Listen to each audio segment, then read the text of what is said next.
আজরাইল, তুমি যে দুনিয়ার মানুষের জান কবজ করো, কোন মানুষটার জান কবজ করতে তোমার কাছে বেশি কষ্ট হয়েছিল?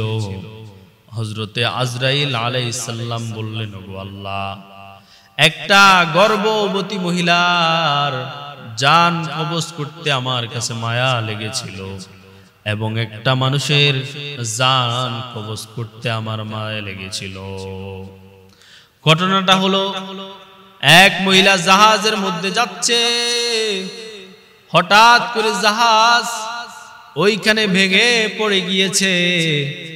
মহিলা গর্ভধারিণী মা, গর্ভের মধ্যে তার সন্তান। ওই জাহাজ যখন ভেঙে পড়ে যায় তখন 4 সন্তান জন্ম নেয়।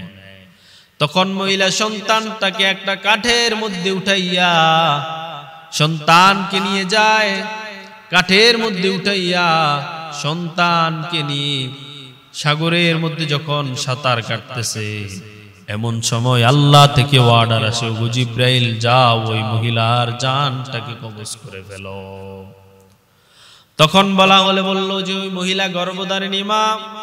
জিব্রাইল যাওয়ার পরে কয়েকবার বলেছেন, ওগো আল্লাহ, এই সন্তানটা এই অবস্থায়, আমি যদি এই সন্তানটাকে যদি এখন যদি জান কবজ করে, তার মায়ের অবস্থা কি হবে?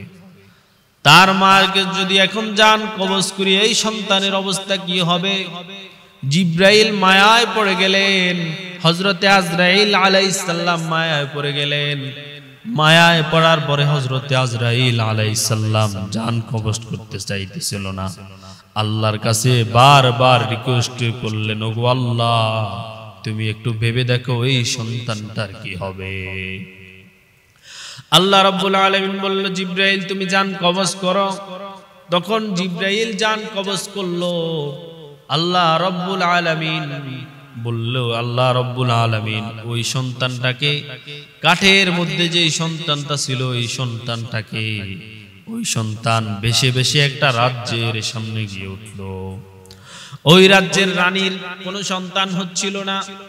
এমন সময় একটা ফুটফুটে বাচ্চা দেখে রানীর মন মেজাজ ভালো হয়ে যায়। রানী চিন্তা করলো যে এই সন্তানটাকে সে লালন পালন করবে। আজরাইল আলাইহিস সালাম বললেন, ওই সন্তানটা এক সময় বড় হয়, বড় হওয়ার পরে রাজ্যের দায়িত্বই পায়। আপনারা সাদ্দাদের ঘটনা শুনেছেন, ওই সন্তানটা ছিল সাদ্দাদ। তখন রাজ্যের দায়িত্ব পাওয়ার পরে সে মুফতি সাহেবের কাছে শুনলে যে আল্লাহ জান্নাত জাহান্নাম তৈরি করে রেখেছেন।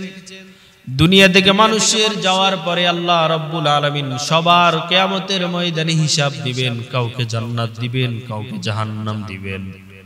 এই ঘটনাগুলো শোনার কারণে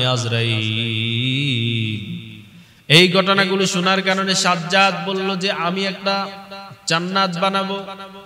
কারণ ক্ষমতা আল্লাহ মানুষদেরকে দান করেছেন। মানুষ তো ক্ষমতা পাওয়ার পরে নিজেকেই শক্তিশালী মনে করে। ক্ষমতা পাওয়ার পরে মানুষের আসল রূপ দেখা যায়। এলাকার মেম্বার অনেক টাকা পয়সা দান করত। মেম্বারে দাঁড়ানোর আগে তার নাম ছিল জনদরদি। মেম্বারে দাঁড়ানোর আগে তার নাম ছিল জনদরদি। যখন তেই মেম্বারে পাশ করলো, এলাকার গরিব দুঃখীদের জন্য যে চালটা আছে, ওই চালটা পর্যন্ত খেয়ে ফেলে। ক্ষমতা আসলে মানুষের আসল ব্যবহার দেখা যায়। এর পরবর্তী সময়ে ওই ছেলেটা পরবর্তী সময়ে সাদ্দাত ওই রাজ্যের রাজত্ব পাওয়ার পরে সেই চিন্তা করলো দুনিয়ার মধ্যে সে একটা জান্নাত তৈরি করবে। একটা জান্নাত সে তৈরি করলো। তৈরি করার পরে সেই জান্নাতের উদ্বোধন করতে যাবে।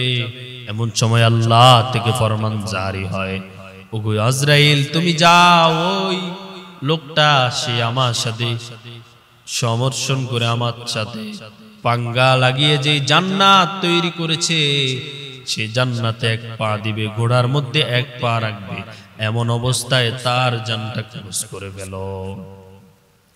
আজরাইলের কাছে তখনও খারাপ লাগছে। লোকটা এত কষ্ট করে জান্নাত বানাইলো, কিন্তু এমন সময় যদি তার জানটা কবজ করি, লোকটা জান্নাতের ভিতরে ঢুকতে পারবে না।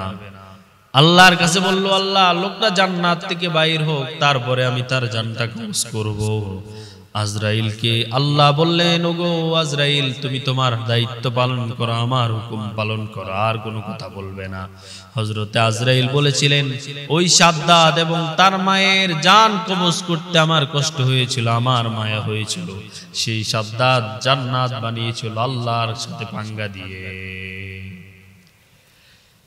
আল্লাহ তাআলা রব্বুল আলামিন আমাদের সাথে আমাদেরকে ওই ঘটনাটাকে আমল করার তৌফিক দান করুক।